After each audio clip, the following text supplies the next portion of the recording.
Okay, Bill. Hello, my name is Bill Case, and I'm a member of the subcommittee of the Historic Preservation Committee that is compiling oral histories of people who've lived and worked in German Village and contributed to the German Village Society activities over the years. And today is July 17, 2012, and we're privileged to have with us today a gentleman who there's probably no one has contributed more in terms of his time to German Village than Mr. Jerry Glick. Jerry, welcome. Thank you. I'm glad to be here. Glad to have you here. Just for the record, and I asked you this ahead of time, how old are you, Jerry? I'm 78. Very good. Now, before we get into your history with the Society and German Village, tell us a little bit about your professional and personal background leading up to the time that you came to German Village, which I understand is in the 70s. Yes. Well, I went into education, got my bachelor's and master's degree from Ohio State, the Ohio State University, and I was lucky enough to get a wonderful position in social studies and in psychology at that time a new Walnut Ridge High School, which had absolutely fabulous students. We had 85% of our student body went on to college, so it was a sheer joy to teach there.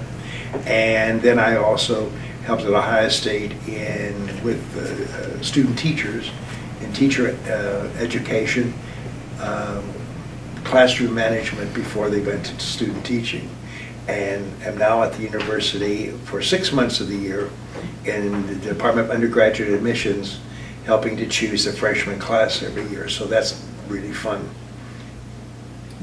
What year did you come to German Village? I came in the village in 1978. And what led you here? I had a wonderful house out in the country, so to speak. Several of us bought properties together, and if you remember that 78 was the blizzard year. I do. And I was stuck out in the country up a cliff, beautiful, and it was all electric house because at that time we had a gas shortage and you couldn't put in gas, and all electric house, and for 4 days I couldn't pump water, I had no light, I had no heat, and all my friends in the village were saying, oh, you know, we skied down to Mohawk and had breakfast and then we did this and did that, and I thought, you know, this isn't fun being out here alone in that. And so I started looking because several of my friends had bought down here and it was very iffy. I know some of my family thought, what are you doing in that area? Because in 78 there still were some pretty bad properties, mostly absentee landlords, that were still in the village. So you could put a lot of money in a house and next door would be not in very good shape. So it was a leap of faith.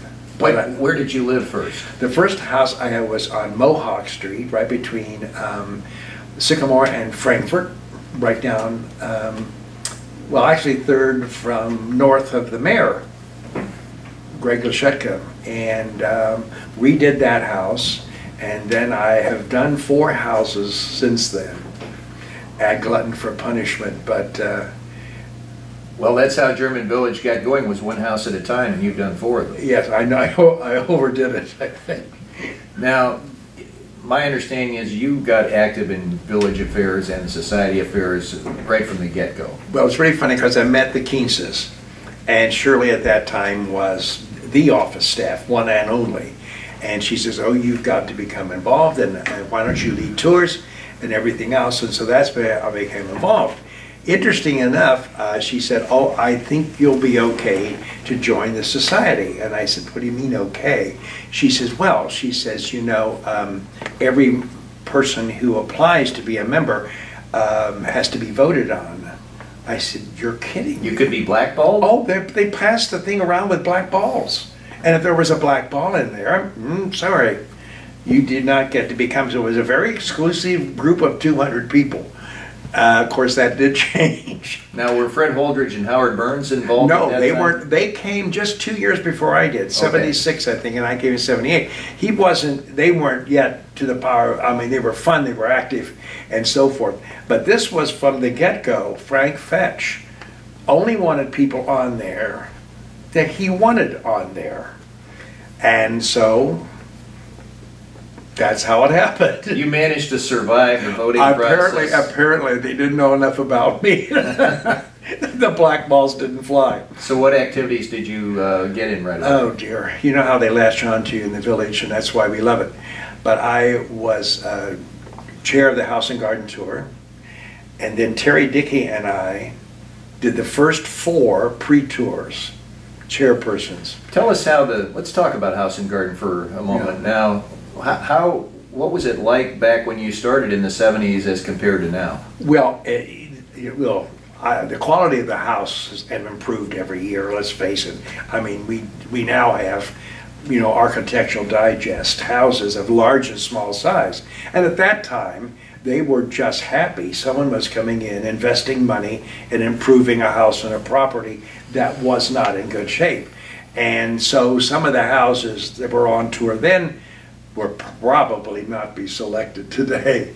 But it encouraged people, especially young married couples, single people, that hey, you can come down here and very reasonably $5,000, $6,000 get a house, and with a little bit more money, make it extremely livable. And that's really the reason, more than fundraising, that the original House and Garden Tours were started, is to encourage people. And the very first one was one house. And as Shirley Keene said it when Frank Fetch told her that they were going to charge $1, she's, oh my God, no one's going to pay $1 to go through a house. So aren't you glad that that sentiment doesn't exist today? Indeed. But it was a little different atmosphere, more loose. We used to use coda buses to go through the village, spewing all that stuff in the village. And so I was chair of the House and Garden Tour. That's the year we shifted to, tractors with long, things from the Ohio State Fair. And it's funny, people said, oh, no one's going to ride in those, some of the older members. And they were the ones who loved it because they went up and down all the streets and waved to everybody as they went by, and they could talk with people on the street as they were going down. And that was the first time we ever had a beer hall, a beer tent, and it's where our first meeting house was, that very small house at the corner of Lozelle in Columbus that is now a beautiful big home added on to that. You say you did the first 4 pre-tours. Tell us how pre-tours got started and how that's different. Well, and this was a Fred and Howard idea.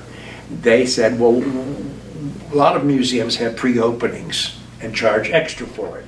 You don't have the crowds, you may have an extra. Why can't we do a pre-tour where the people would be able to go through the house and maybe even the second floor, have cocktails and dinner at a very nice restaurant, and in the first 4, you're gonna love this, we got every limousine in town.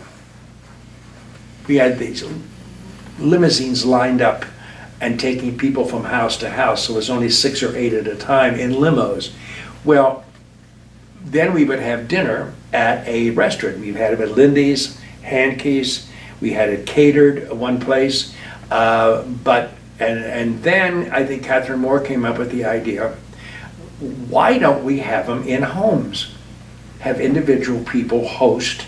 First of all, it would give them another house to be in, and they would realize, I would love to live here. This is a great life. People are interesting, and the houses are interesting, and it was a very much more personal touch with that, and it was far more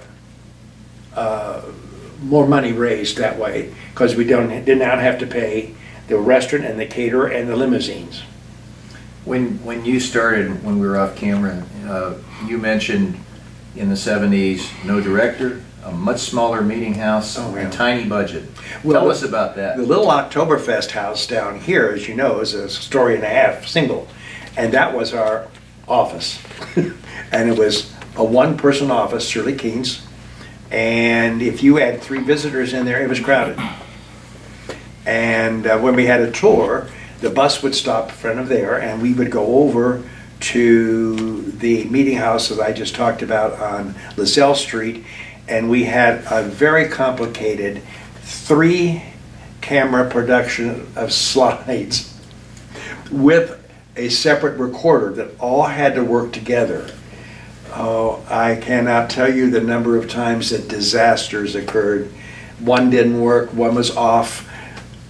The tape was saying something different than was on the screen. So when we went to these wonderful videos we have now, it was a sigh of relief for anybody who led a tour and had to have people sitting there. But we had a lot of bus tours because people were fascinated, and they should still be, that we have made an unbelievably comfortable, up to the 21st century community, and kept all of the historic charm of the 19th century. That the inside of the houses are just full of all the amenities we want, all the modern conveniences and everything else, and yet you walk down our street and it's absolutely charming. When you have New York Post travel writer, the head of the travel for the New York Post, say that any East Coast town would die to have half the charm German Village has in Columbus, Ohio. That's a pretty strong statement. And I get it all the time because I do a lot of tours with travel writers, and they've been everywhere. And I remember the woman from the LA Times. She says, "Honey, you have no idea what a wonderful gem you live in." And she says, "I've been everywhere." So I mean, a lot of times we're so close to it, we see it every day. We don't understand how exceptional we are, and the fact that we've done it without federal, state, county, or city funds. This blows people's mind.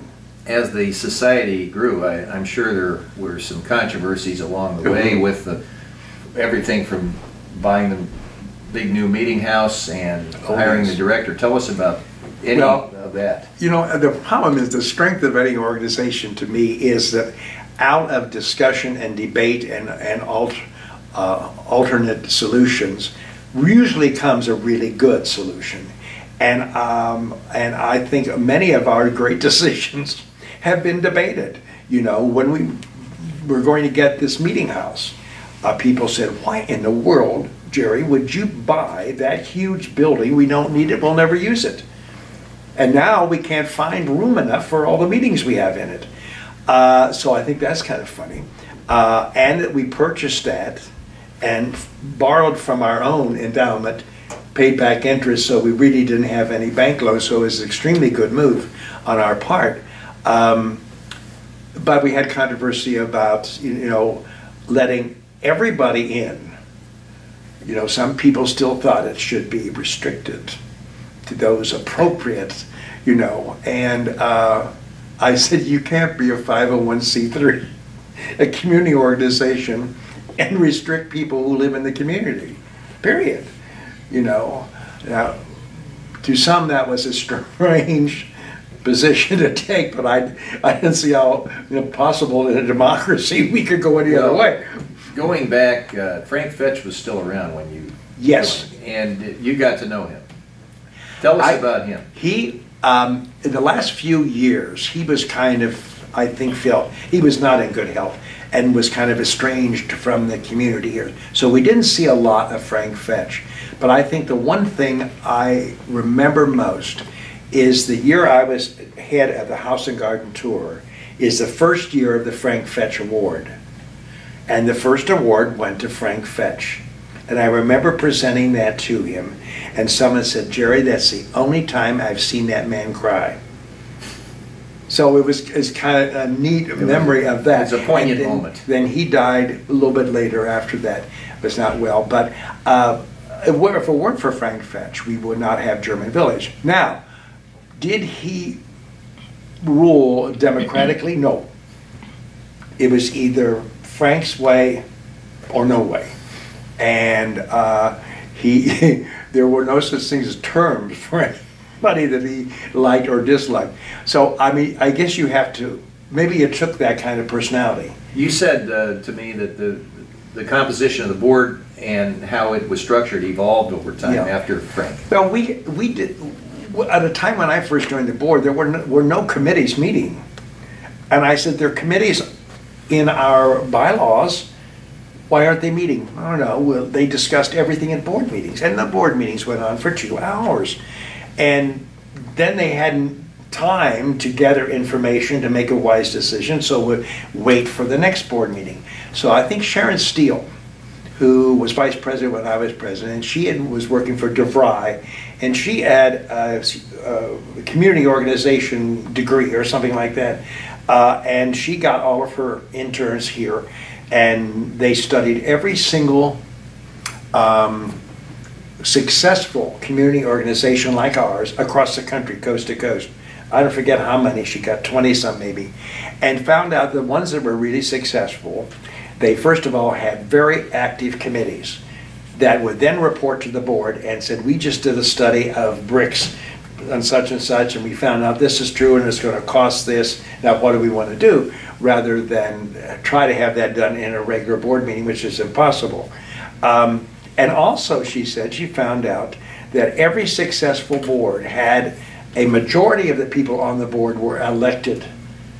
But in every case, they said they were minus some particular expertise. And that those boards had the ability for the president or executive committee to appoint someone with that, we didn't have an attorney. Everyone voted, but no attorney was elected.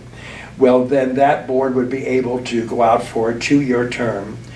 The rest of the board would have to vote on them, it wasn't just one person, and bring in an attorney, which was a non-elected board member, to fill a particular expertise, which we were minus. So that explains how the board increased how it expanded. And it wasn't like we have to appoint so many per year. We also felt it was important to have one board member who had lived in the community for more than 10 years.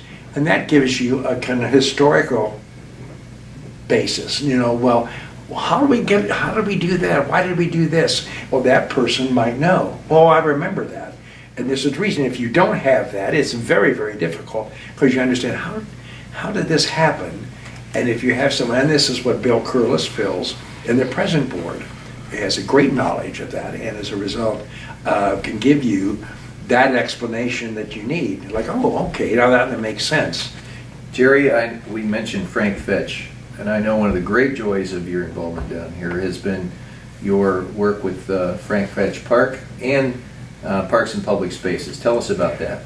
Well, Parks and Public Spaces, I will have to say, is a committee that is action and not a lot of words. In other words, they don't write huge surveys. Every meeting there is action, and everyone in that meeting helps another person. All of our public spaces are represented, our fund committees on that, dog group, everything else. So it's a wonderful combination of community-minded people. Meet every month, and including the city. The city has 1, 2, or 3 people at every one of our meetings. There isn't another community. Was it always that way, or did that kind of evolve? I think that developed when this committee really became active, yes, because there was, and the city appreciates it and says, you know, we constantly use German Village everywhere in this city as an example. This is what you should be working toward, is this kind of community effort and volunteerism and so forth, and mutual cooperation. And but Frank Fetch Park, I hardly ever went in. And I found out that when the city dropped a huge amount of money from the Recreation and Parks Department and more than half their staff, that they literally said, we're going to have to abandon that park. We'll come maybe once a month and mow. In that park was not a blooming plant. It was bishop's weed and ivy. Looked terrible. And Catherine and whoever was house and garden tour person that year wanted to put on both parks on the tour. And I said, it looks awful. Why would you do that? And the city planted it by putting in 3 cannas and 2 geraniums in a planter. That was planted, yes. So I went over and looked at it, and I thought, you know, this has great bones. And it could be, it was supposed to be like the social gardens in Munich, and it had antique gas lights that had all the charm you could ask for. This could really be beautiful. Well, I have people say, oh no, you'll never get volunteers to work in there. How are you going to support it? The dogs will ruin everything. And luckily, all those fears never materialized. The Garden Club stepped forward and said, we will financially support that park for the whole year. I developed the Friends of Fetch Park, and volunteers just came out of the woodwork and have been loyal from day one. And this is year 2000. For the first year, we literally ripped out probably 3 or 4 truckloads of stuff that was just crap, you know, in the ground, and started from scratch. And we had a pergola donated, we had the fountain donated, we had all kind of other things donated. People were calling up and saying, I'd like to volunteer to do this. We now have a maintenance team every day, 7 days a week. It amazes me still to this time that at 104-degree temperature this last month, everybody showed up every day to help water and clean the park. It's just amazing to me, and that's how it started. And now we have concerts, we have movies there. It has become a community park. Schiller Park is a community, but it also is a city park. People from all over the city come to Schiller. It was 23.5 acres. We don't even have a full acre. So it really, people that live in the village really have taken it as their kind of park. I can go there, meet friends, I can bring coffee in the morning, I can go read a book, it's quiet. I can bring my dog because we have a water bowl and free doggy bags. So it has evolved, I think, and of course with the movies have been popular, and the concerts have been really popular too, use of that property. Right. And so that's how that all came about. Jerry, somebody may be watching this tape 20, 30 years from now, who knows? But they should know that without you leading the way, we don't know if we would have had Frank Fetch Park. There's a lot of volunteers that have helped, but you've been the one constant throughout. Thank you. Yeah, this has been a semi-passion. Let me ask you, Fred Wooldridge and Howard Berman. Yes. You obviously had a close association with them. Tell us about them. They were absolutely the most amazing characters you'll ever meet. They were the most visible citywide, from the mayor on down, couple. And no one ever said Fred alone or Howard alone. It was always Fred and Howard. And they put life at that time into this village. We had the structure, but Fred and Howard both felt that this should be a fun community, that we do crazy things. We have wonderful characters that live here, which of course is our theme now. Character lives on. And so he would think of the most bizarre, fun things to do. I mean, I can't go down, you know, the theater parties, the pet blessing in the park. I remember when we had the auto races downtown, 1 year only. Right. We had our own auto races on Beck Street with handmade carts, and all the people lined the streets and cheered, and it was just a spoof. We were a part of the Doodah Parade from the very beginning with themes from German Village. He thought up, you know, pre-tour dinners. He was an emphasis behind Oktoberfest starting, you know, and having that as a real ethnic celebration for us. So, plus the fact that everyone went into Hausfrau Haven. If you wanted to find out anything, it was like the gossip center.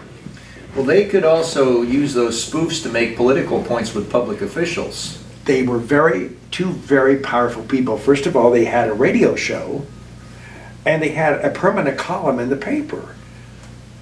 So those were two outlets, plus the fact they were on first name basis with most of the politicians in town, county and city-wise. How about that, the thing they did about you told me about the plant in the middle of the street? The city said that they couldn't repair our brick streets. Blacktop was the answer. And we said, no, blacktop can't be used in the historic district. Well, we don't have the money for that. It's more expensive. So Fred organized a Saturday morning brigade outside of Lindy's on that part of Beck Street toward 4th. And everybody showed up, and we invited all the media. And here was Lindy's coming out with food, and Jurgens was coming out with stuff. And the people were repairing their own brick streets. There was a particularly big pothole in Beck. And Fred, and probably almost got arrested for this, planted a tree in it. A really live tree coming out of the thing. The city didn't find that terribly funny, but it was effective, because on TV to see an 80-year-old lady cleaning bricks to repair her street must have embarrassed them, because the next week I think they found, I don't know how many hundred thousands of dollars to start brick repair. So I figured, you know, maybe every once in a while you do have to embarrass. So with humor and spoofing, he got some money. Yes, he did. And ever since then, we've made sure when they have a certain amount of money per year for brick repair on streets, that German Village gets a certain allotment of that. You know. I wanted to ask you about another entity that I think shouldn't be forgotten, the German Village Foundation, which Yes. doesn't exist anymore. No. Tell us about that. Well, the foundation started, I think, like every organization, they realized, well, maybe there should be an endowment. If we have a huge project, people can give to us as a 501c3, and whenever we vote, we're going to spend that money. For instance, the foundation was responsible for funding our guideline book, for our architecture guideline book, which, by the way, I've been surprised how many different libraries across the country have this. It's probably one of the best and only ever published, and I think it cost like $50,000, which was a lot of money at that time. And we printed, so they were doing those things. Well, then Fred decided they needed more money, so that's when he came up with the idea of Oktoberfest. And the only trouble was that the foundation was 8 people. And it requires 300 people to run Oktoberfest.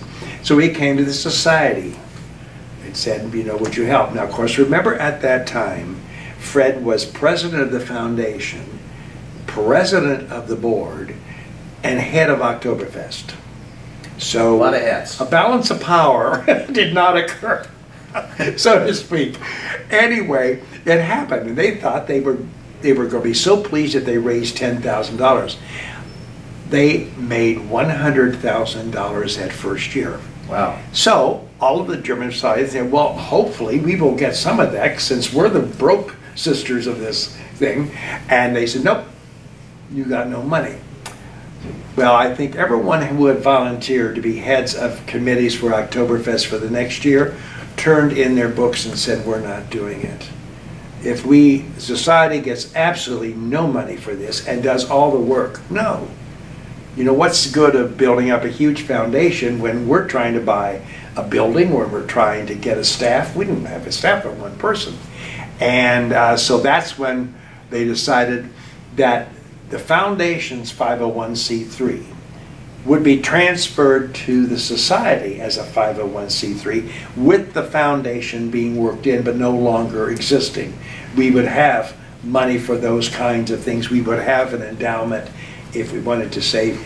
And there was some controversy, not as much, but the people that were opposed to that were mostly on the foundation board, because they were going to lose their power and control of the money. Yes.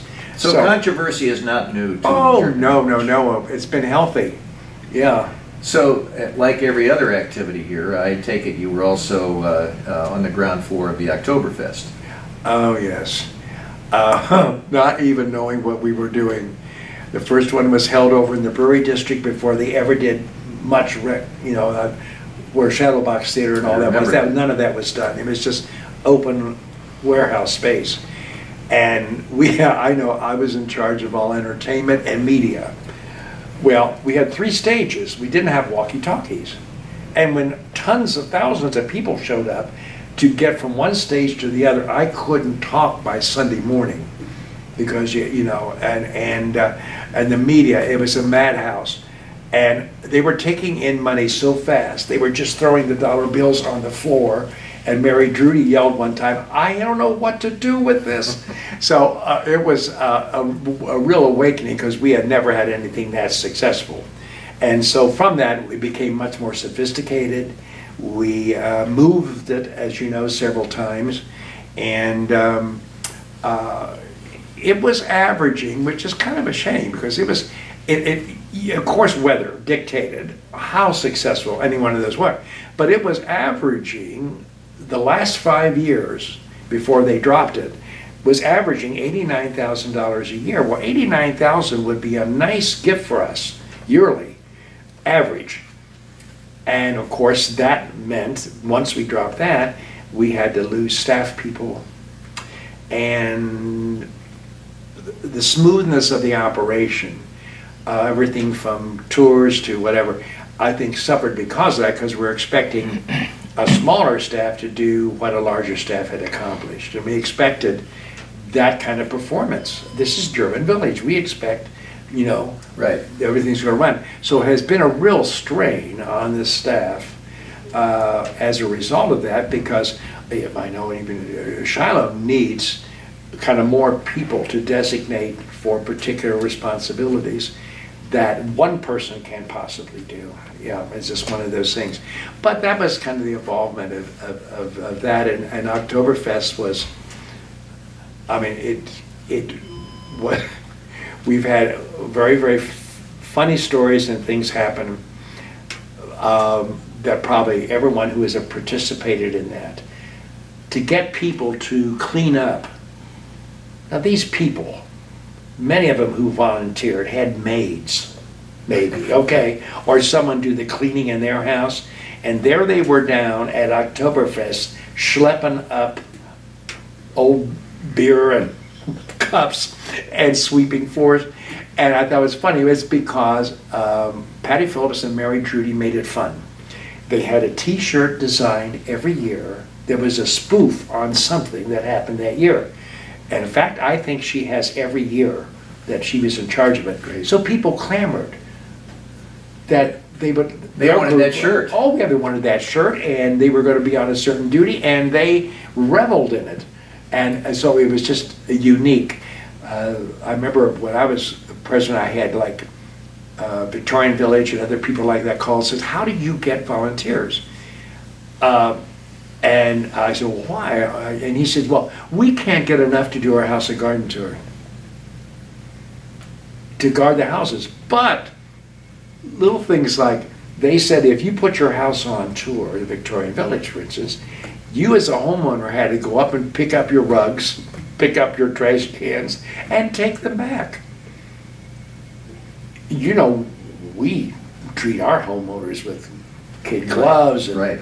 parties and gifts and thank yous and everything else, and try to do everything for them to make that experience a little less hectic. So it dawned on me, you know, it is amazing. We can get, when both of our parks are done by total volunteer staff, that we run all of our events by volunteers, and our visitor center, our tour business, everything. And I said, you know, we are absolutely unique in that. And I always laugh, I always tell when I do tours, the people, I said, you know, we all bought houses down here and we didn't read the small print. And at the bottom it says, "You will volunteer till death." And when we signed our lease for the house. But I think it's true. As one of our great, great volunteers, tell me, what are you proudest of? Oh, wow. There are a number of little plateaus we reached that I'm proud of, but I think this building, being able to really have a visible building that represents the community, that everybody can meet in, they can have fun in, that we greet visitors from, where we hold our board meetings, where the commission is, and also will be available to other 501c3s, I think was a huge step for us. And it really puts us above all the other community organizations. We're still the only community that has a viable tour program, that has a viable visitor center, and we not only, our visitor center not only tells people about German Village, if they're going to be here for 4 days, we plan their whole 4 days. Well, you're even on a visitor center stint today. We pulled you away for this interview. Yes, so that's true. Your work goes on.